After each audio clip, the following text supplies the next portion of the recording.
នអើយរះភ្លឺត្រចង់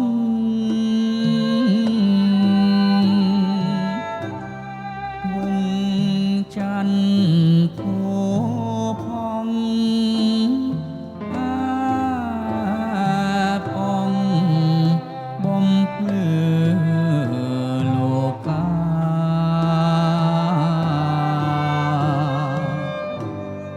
រាក់ស្មៃស្រទន់ត្រជាក់កាំងរណាធម្មជាតិនានាបានសុខសាន្តអើយមានច័ន្ទពុំស្បាយកាយទុករាល់ថ្ងៃ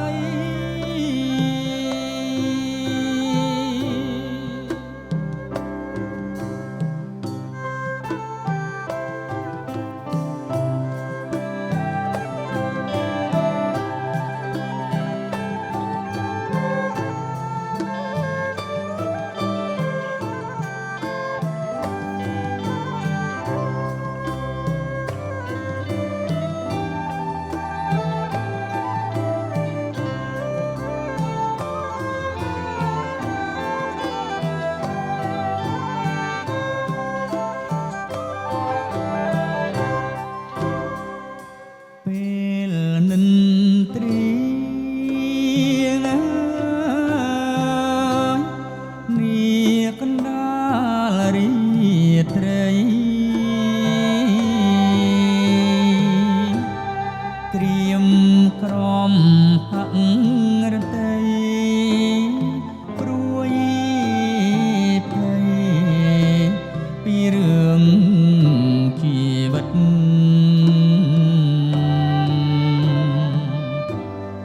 បានឃើញដួងច័ន្ទឆាយាល្អ